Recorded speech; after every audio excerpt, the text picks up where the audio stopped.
सोचिए अगर आपको हल्का सा इन्फेक्शन हो, दवा काम ही ना करे तो क्या होगा। WHO की ताजा रिपोर्ट कहती है कि अस्पतालों में भर्ती हर 6 में से 1 मरीज पर एंटीबायोटिक्स असर नहीं कर रही हैं। इसकी वजह बैक्टीरिया में बढ़ती एंटीबायोटिक रेजिस्टेंस है और इसे ही सुपरबग संकट कहा जाता है, जहां मामूली सा इन्फेक्शन भी जानलेवा साबित हो सकता है। तो कैसे बचे इस रिस्क से? क्यों ये एंटीमाइक्रोबियल रेजिस्टेंस बढ़ रहा है? किसकी गलती है? हमारी ही गलती है या किसी और की गलती है? आज विस्तार से इस पर चर्चा होगी। आप देख रहे हैं आपकी खबर आपका फायदा। मेरा नाम है दीपक डोभाल।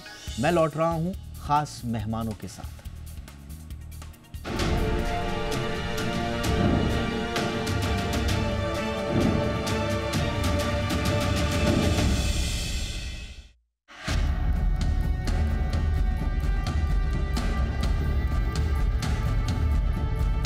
एंटीबायोटिक को कभी इन्फेक्शन का सबसे बड़ा इलाज माना जाता था, लेकिन अब कई जगहों पर यही एंटीबायोटिक एंटी हो गई है। WHO की रिपोर्ट कहती है कि दुनिया भर में लैब से कंफर्म हुए हर 6 बैक्टीरियल इन्फेक्शन में से 1 पर एंटीबायोटिक काम नहीं कर रही। ये आंकड़े WHO के global anti microbial resistance and use surveillance system यानी ग्लास से आए हैं। 104 देशों के डेटा का एनालिसिस बताता है कि 2018 से 2023 के बीच मॉनिटर किए गए 40% एंटीबायोटिक्स पर रेजिस्टेंस हर साल 5 से 15% तक बढ़ा है।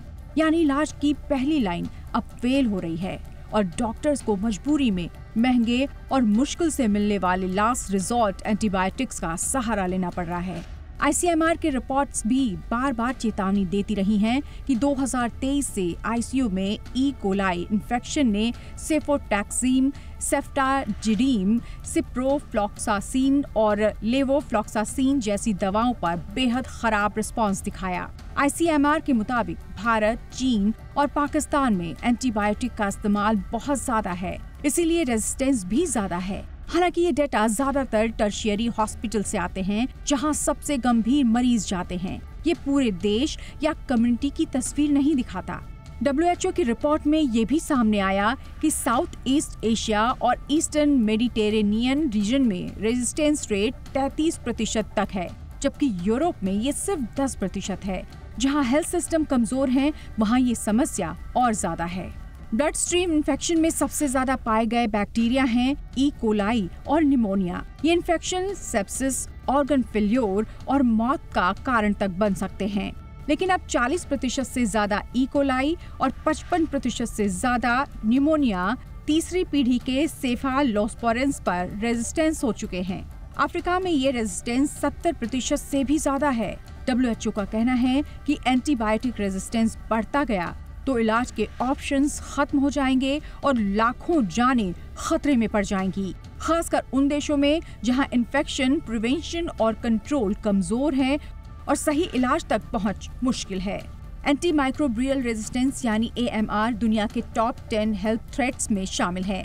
सुपरबग्स 2050 तक करीब 4 करोड़ लोगों की जान ले सकते हैं। 1999 से 2019 तक हर साल 10 लाख से ज्यादा मौतें AMR इन्फेक्शन से हुई।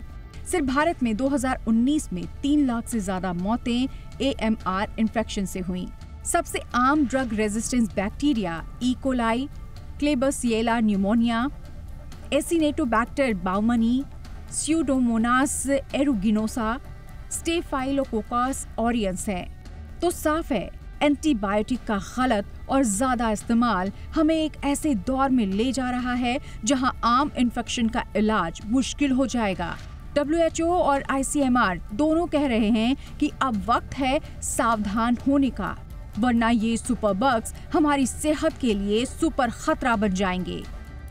ब्यूरो रिपोर्ट, जी मीडिया।